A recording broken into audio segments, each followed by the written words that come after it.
Hi, how you doing? It's Kurt Mulway with the Acorn. We are here at the Waterford Township Municipal Building.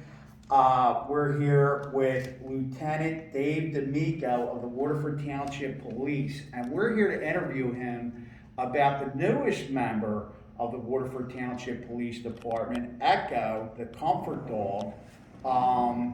He is an Australian Labradoodle.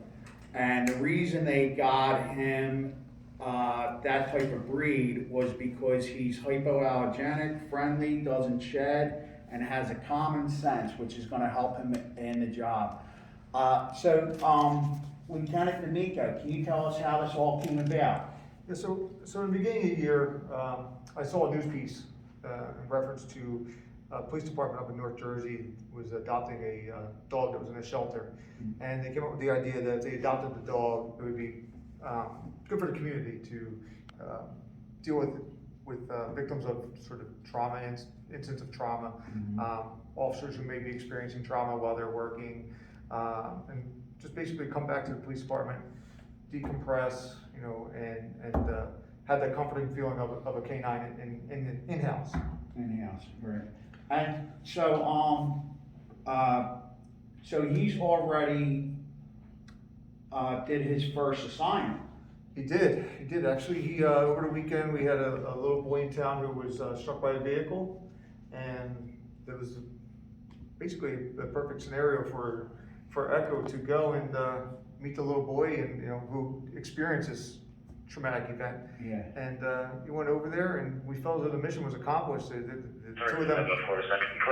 two of them bonded right away, and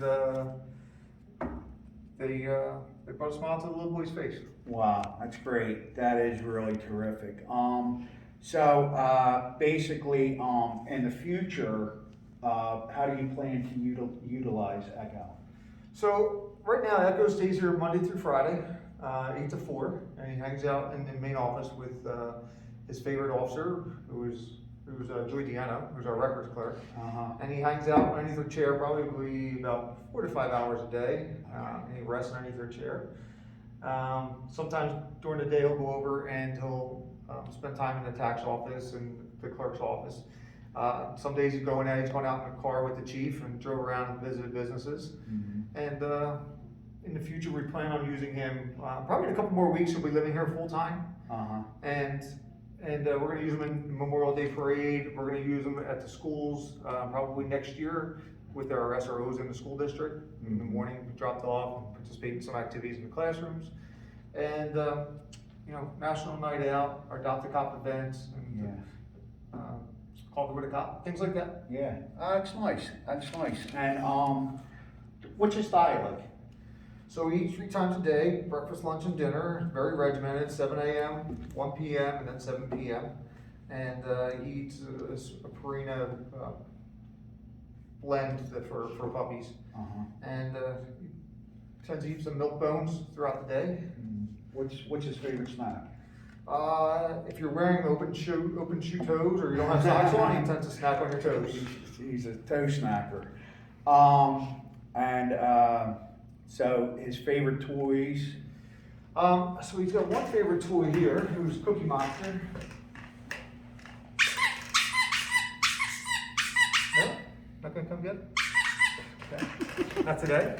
And then he has a teddy bear that he sleeps with. He puts it in his mouth. And he puts the teddy bear in his mouth and goes to sleep with it. And he sleeps for about 7 or 8 hours. And so, how long has he been with you so far? This is our second week. Your second week. And has there been any mood change around the municipal building and police force? Has there, what's that been like? Absolutely. The guys were a little, when I say guys, the officers here in the police department were a little apprehensive at first. Taking on a puppy and a dog is taking on a newborn. Yeah. I know when we first got it, I felt like I just came home from Virtua with my newborn. Right. And, but I've seen the apprehension has actually dissipated. Yeah. And now it seems as though I've heard people saying, they're excited when they come into work in the morning. The first thing you want to see is the dog. And it's and it really says something that they had that little bit of apprehension going on because they're taking it seriously. They're taking the responsibility seriously of you know, taking on a pet, and then once they see what it actually is, and then get excited about it, and, you know what they're doing. Absolutely, which is- and if you look at the concept of having a police canine in-house, you know, you always hear of firehouses that have dogs, right? Mhm. That's where it all stemmed from, right? Yeah, right. Like, you know, to have a dog in the police department, unless it's being used for drugs or searching or, you know, tracking, Right.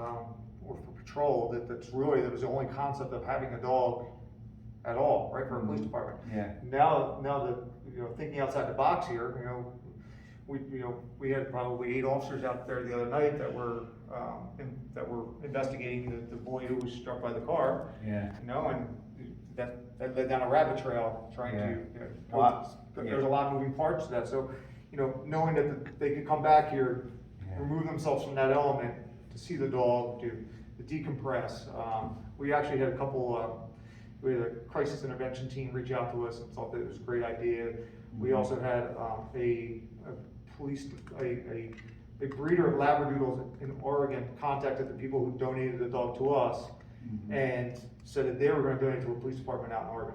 Oh, that's nice. So it, you know, So it's. maybe we're ahead of this thing, and we pioneered this new Yeah. concept. Yeah. If not, we got a friendly pet in the house. Yeah, well, that's nice, and it seems like a really great idea, you know, especially in this community, because it's, you know, Echo, Waterford Township is so community oriented. I mean, you know, we've seen that time and time again. Just this past weekend with the tragedy, the hit and run, and the community just came together. The police department, the fire, I mean, everybody just came together so nicely to support, you know, the child that was struck by the hit and run driver.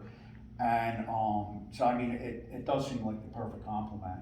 Good, very good. Force. It looks like he's liking you right now, right underneath your chair. Yeah, he's a cute guy, he is. Yeah, he is. Hello. So is there anything else you want to add? Oh, and who donated him? So a gentleman in Blackwood who breeds Australian Labradoodles is Hidden Springs, Australian Labradoodles. The gentleman's Blackwood. He's a big background law enforcement. I introduced the idea to him back in the end of January, beginning of February. And he said he loved the idea, and he actually donated a dog to us. That was nice. Yeah. Now do you have a dog of your own, or have you in your lifetime? I haven't had a dog in probably 35 years. Since you were a kid, yeah, right. So this is like taking a newborn home from the hospital, Right, trying to figure things out. There's no manual. Right, yeah, so it's a new experience for you too, so, Sure. which is not, you know, it's neat, you know? So anyway, before we leave, is there anything else you wanna add? No, I appreciate you coming by and Yeah. spending time with us. Like I said, and once it's vaccinations, gets caught up on shots, we're gonna bring it more out to the community, and you know, gets rid of that teething Yeah, stage, so so everybody doesn't have Little marks on their Little marks on their fingers, hands. yeah, and their hands, yeah. So anyway, well, thank you very much. Thanks for, you know, spending some time with us and talking to us about Echo. And we really appreciate it, and we appreciate all that you guys do for the town and everything. So thank you very much. Thank you. All right, Kurt Mulway, Echo Acorn, thank you. Thanks, Christy, for filming once again. Bye-bye.